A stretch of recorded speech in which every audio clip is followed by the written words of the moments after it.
Wait, I thought BYD made electric cars. Yes, they do, but this is a plug-in hybrid. It's called the BYD SEAL U DM-i. No, that's not that cable that you plug into the back of your TV. That's the name of this car. Now that stands for Utility, Dual Mode, Intelligent. Now we'll go on to all that later, but for now, let's talk about this premium hybrid family SUV that isn't even that expensive. Now over the weekend, I asked my family how much they think a car like this costs. And just by looking at it, they were guessing like £60,000, and they were shocked to find out it's almost half that. It manages to undercut the Kia Sportage plug-in hybrid and Nissan Qashqai e-Power, which are both very reliable cars. But you might be wondering, are you getting a lower quality car for less money? Well, no, because BYD has been making plug-in hybrids longer than anyone else. They actually made the first plug-in hybrid way back in 2008. After selling 4.3 million cars in 2024, I'm pretty sure they know a thing or two about how to make a good hybrid. Now let's be honest, a plug-in hybrid system isn't going to be for everyone. If you haven't got a charger at home, or you're not planning on getting a charger at home, this probably isn't the car for you, in which case you should check out the Nissan Qashqai e-Power.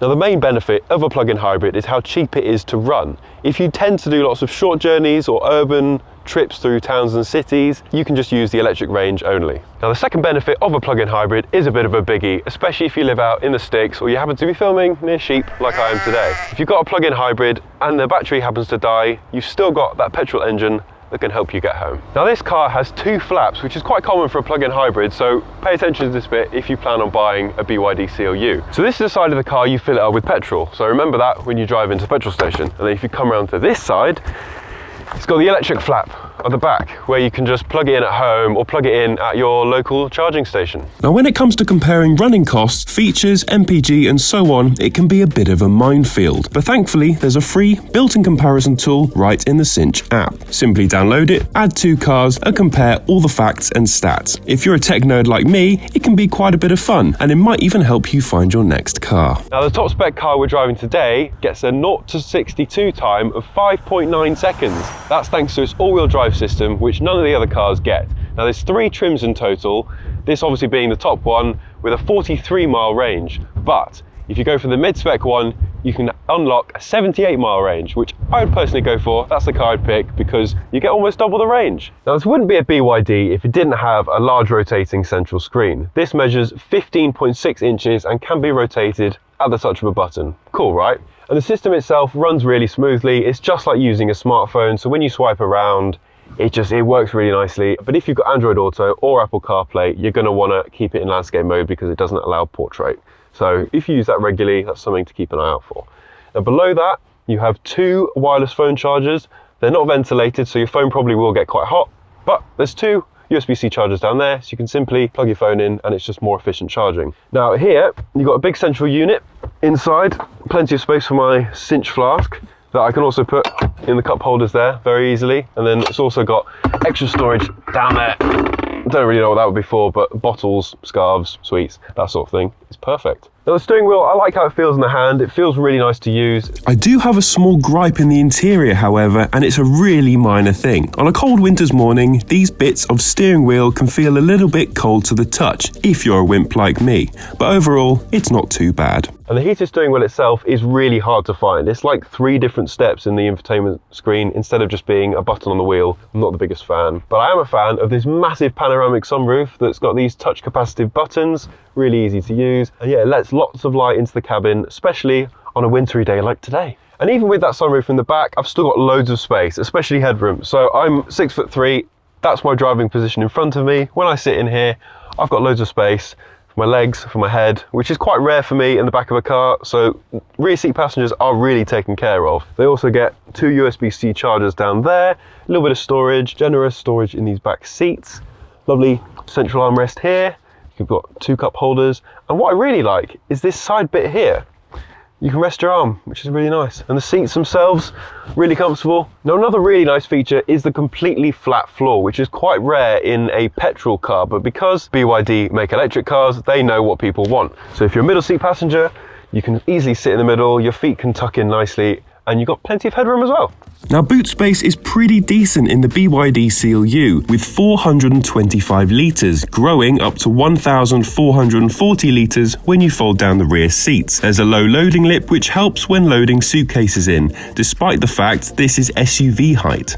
Now, a big gripe for me is the fact there's no storage underneath the boot. It's all battery tech and all that nonsense. So the two cables that come with the car just lie on top. You have to sort of find space for them. But pets, small dogs will probably be fine, but if you've got a big dog like Chester here, you might struggle on longer journeys. You might just need to get a bigger car.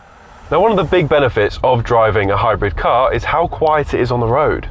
If you listen, it's very quiet. Admittedly, when the battery does run out, that 1.5 litre 4-cylinder engine does kick in, so it gets a little bit groany. So yes, the engine is never going to be quite as refined as a well-established German brand who have been making these for decades, but overall, at this price point, it's still one of the best picks. And if this is BYD's first attempt at a plug-in hybrid SUV for Britain, imagine what the next one will look like. Now, BYD, being an electric car manufacturer, knows a thing or two about which tyres are best for its cars. Now, this car is fitted with EV-specific tyres, so these Continental tyres, which are really quiet on the road. When you go on a motorway, they're also really quiet, but you do get a little bit of wind noise that I've noticed. I think it comes from the door mirrors. So if you haven't got your music loud enough, you're going to notice a little bit of extra noise. I mean, when you get onto a country road like we're on today, you notice how soft the car suspension is. I don't want to say wallowy, but you know, you go over a few bumps, it soaks them up really nicely. But if you get car sick, you might start to feel like you're being thrown around a little bit. When you're stationary, the screen looks really good, but then when you get up on the road, it can be quite a pain to navigate while driving because you've got to reach all the way across the screen to try and navigate all the controls. This normally wouldn't be a problem in a car, but like this, it might be. But you can just swivel the screen, rotate it round, and then you can maybe access those things as long as it's not Apple CarPlay or Android Auto. Just remember that. It's also worth touching on the fact that Android Auto and Apple CarPlay is wireless, so hence the wireless phone chargers, but it also means you haven't got to have your phone charging all the time, which can be a bit annoying, especially on the longer drives on the motorway.